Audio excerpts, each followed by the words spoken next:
Alright guys, Scrappy here again. I hope you're all doing well and enjoying your day so far. Major 2 begins today here in Dallas, and Scump has revealed exactly what's been going on with the OpTic team over the last couple of days, going into a massive home tournament, saying that their scrims against FaZe went pretty well, given they were against FaZe, one of the absolute favourites for this tournament, but also revealing, Scump, that Skyz is under serious pressure for this tournament as far as he is concerned. If he doesn't deliver this weekend, that does not get this new team off on the right track. They don't play, however, today. They do click the rings today, however, not with Skyz, you'd imagine. Very much into your thoughts in the comments. Hit the like button if you enjoy. Subscribe if you're new as always, I'd greatly appreciate it. Plenty to get into today, starting here. So Toronto say today they're going to release the tickets for champs. Now I think this link was actually live at some point and did reveal what the location was, which is definitely a talking point that I'm not going to get into today, but we will be getting to in due course because I'm sure there's going to be lots of discussion about it. Bottom line is, it's not exactly in the centre of Toronto, where the events have there been held over the last couple of years, but that is coming soon anyway. That's a lot to discuss as well, I'm sure. This is pretty interesting. I'm not really sure whether this is for the upcoming, let's say, seasons in COD, or whether it's for next year, but there is already talk, I mean, here we are at the end of March, pretty much, about the new Call of Duty title that's coming out in October, November. Rumour has it Black Ops 2.5, something to that end anyway, kind of like a BO2 sequel, but happening before BO3, which I think was set in like mid-50s or something, whereas of course BO2 was set in 2025, and in that very year we're getting something similar, which is potentially why we haven't got more BO2 maps coming back into the game.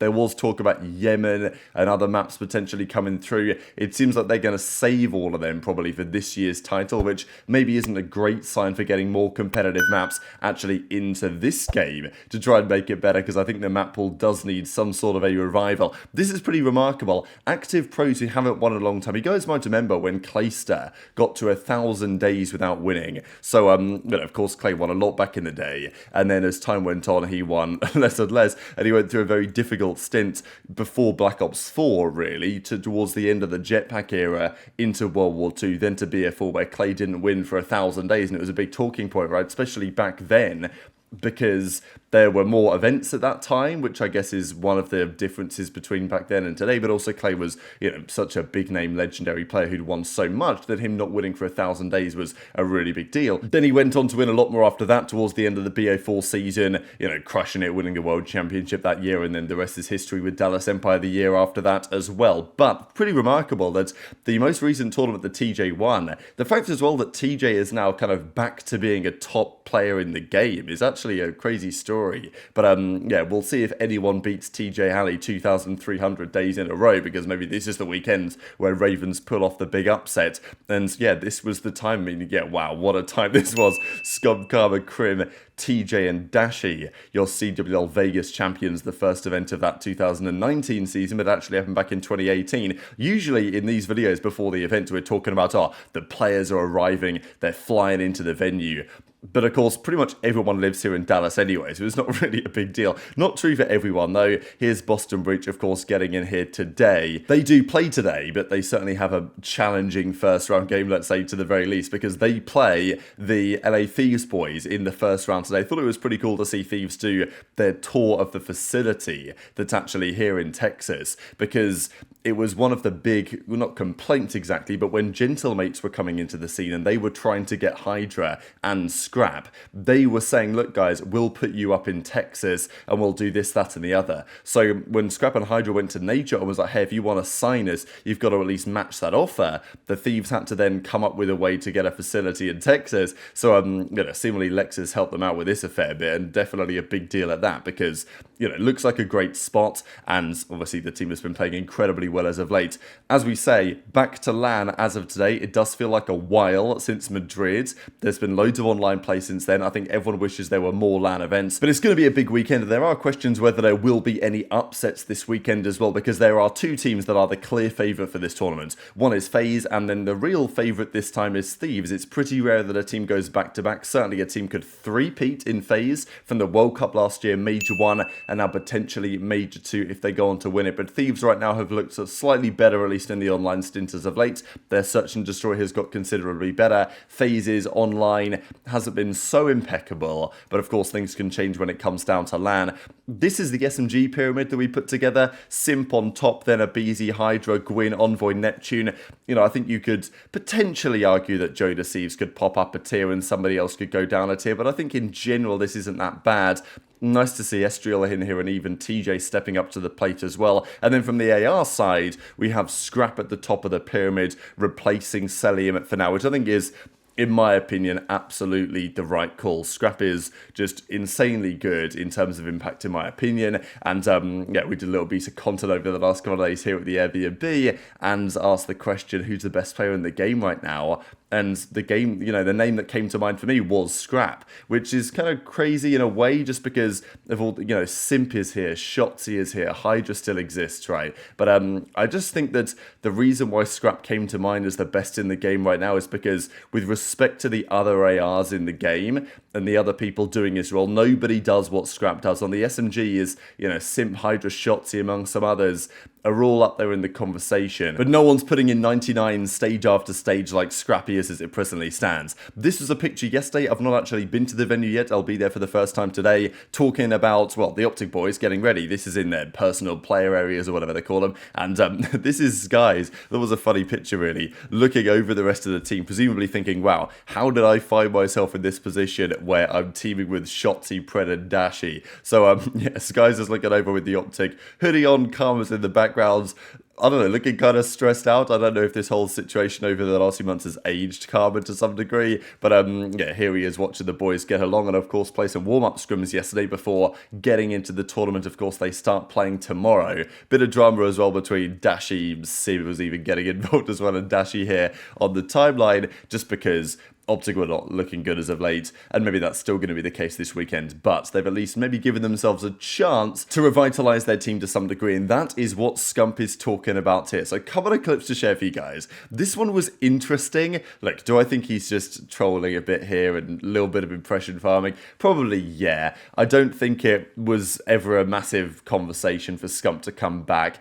I don't think Scump would want to, given the circumstances, because, okay, Kenny was struggling. Even if Scump was kind of down to come back, is it likely that he would have wanted to do so, given that the team was in a really difficult spot? And Scump's not, I mean, played this game on that level necessarily. Like, he obviously plays a bit of COD. And if Scump came back, like, would Scump have done a better job with that team than the team they previously had? Absolutely yes, in my opinion. But is that enough to say, you know, Scump's going to come out of retirement and save us? Probably unlikely, but he does hint that maybe it was a possibility. But a couple of other clips as well. How close were we to you coming back to the starting roster? I plead the fifth. I plead the fifth. You said it yourself. Nobody has reps against the boys. I actually have intel. OpTic's first day with Caesar, they played FaZe. So I know that. I know that for fact. I did hear, I heard the scrims went well. Here, let me give you guys this. I'll give you guys a little appetizer, okay? Give you guys a little. I heard they went well for them playing against FaZe. Map count, I ain't telling you map count. But they went well for them playing FaZe, okay? Yeah, I'm such a fucking tease. The boys versus Minnesota, the boys' first series. It's kind of a crazy scenario if you look at it. It's a crazy scenario. Okay, we make a roster change right before the major. A lot of people are kind of on two different sides of the fence when it comes to that conversation. A lot of people are like, what the fuck? But with Caesar, in the interview yesterday, Caesar thought that he would make our search and destroy a lot better immediately, which search and destroy has been our worst game mode. I mean, we've been abysmal in search. Abysmal. I don't know, Caesar in the interview yesterday that I did with him, he seemed to say that he's pretty good about blocking out like that pressure. But dude, it's a lot of pressure.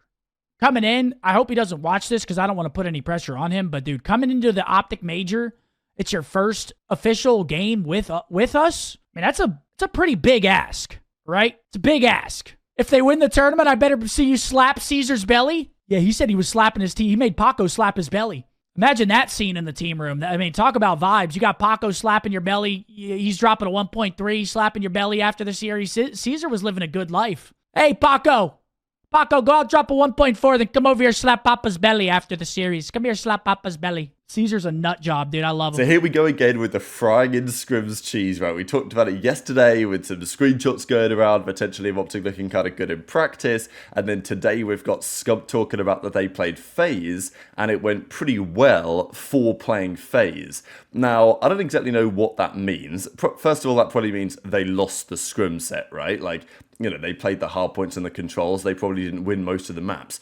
But they probably did win some maps, maybe more than they would have expected to otherwise previously with Kenny, because I'm sure they know how they were doing in scrims against FaZe with Kenny recently enough.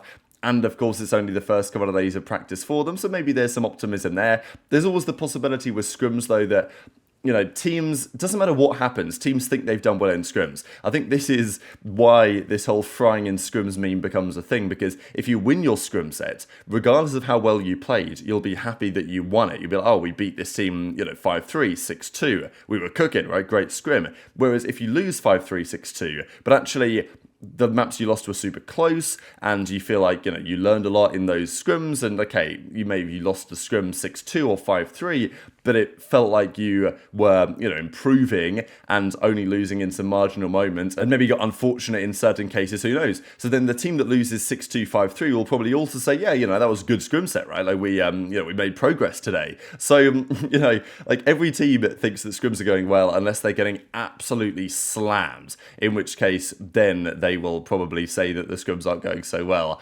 Bit interesting to presume what happened here against FaZe. People, of course, were guessing map counts and were saying, oh, maybe it was, you know, 5-2 to FaZe or whatever. Look, the reality is, who knows? But Scump decided to throw this out there and drop a little bit of intel that OpTic are looking better than Kenny. That's pretty much the bottom line. He also did say, though, that the pressure on Skyz is immense. And there's no doubt about that, right? Like, Skyz will have to deal with it. I think that he can deal with it. I think he's got the personality that will be able to, but there's still something a bit different to walking out in the losers bracket game for your first match with OpTic in front of the OpTic home crowd here in Dallas. A massive venue, a massive arena, and that's your first introduction to playing for the Green Wall, with a lot of pressure on in the losers bracket to at least give the fans a show by making some sort of run of the tournament. You know, there is a lot of pressure on that moment, and Skyz will have to deal with that tomorrow. Today, however, we do have the ring ceremony coming up relatively shortly here, so you know, Kenny presumably is going to be there to collect the ring. It's going to be interesting, to say the very least. I'm not exactly sure how they're going to be doing this. I'm going to try and be at the venue by the time this is all getting underway. This, however, if you guys aren't familiar, is the bracket of the weekend. So it starts today. It's actually an earlier start than usual for a Thursday. So typically Thursday and Sunday, the games start at 3 p.m. Eastern. And then on Friday, Saturday, when there are 5 games, they start at 12:30 or 11:30 Eastern, which is, of course, 12:30 here in Texas. Every day here is a 12:30 start, so you can get used to that. It's 12:30 local time anyway, so 1:30 Eastern time, 5:30 in the UK right now because clock time zones, all that stuff. Clocks haven't gone forward yet in the UK, all that good stuff. So Thieves Boston, Raven Surge, FaZe Rocker, Toronto Cloud9, those are the 4 games of the day. Thieves should beat the Boston Breach. I don't think FaZe are going to have too many issues with the Rocker. The other 2 games are very interesting. I don't really know how to call them. Raven's Surge is fascinating because I think that Surge maybe have a better likelihood of upsetting some of the other teams because their respawn's a bit better. But Ravens in 5, I think, is a very realistic possibility here. And I do think Ravens should, as usual, get a little bit better on LAN. So we'll see, but I'm going to lean the Ravens way in that one. And then Ultra versus Cloud9, I really do not know how to call because, you know, again, part of me says C9, their respawn is better, but Ultra's Search and Destroy is better. So I'm going to go with, you know, the LAN logic here and say that the better Search and Destroy teams will win these games in 5. So I'm going to take Thieves, Ravens, FaZe and Ultra today, which is funny because I've just taken all the number 1 seed in those games. So, you know, whatever. And I've not even taken any 3-1 fashions, so I guess I got to do that for FaZe versus Rocker because that's what it's all about here in a LAN environment. These are the prize pool, by the way, so it's $365,000 total pricing, which is kind of a strange number, but this is how it breaks down between the different teams, and of course the CDL points will be massively critical this weekend for some of these teams, especially if there's a big upset and a big run qualifying for the World Championship. So very much interested in your thoughts on all this stuff and this stuff as well in the comment section below. Hit the like button if you enjoyed, subscribe if you're new, take care, and I'll see you next time.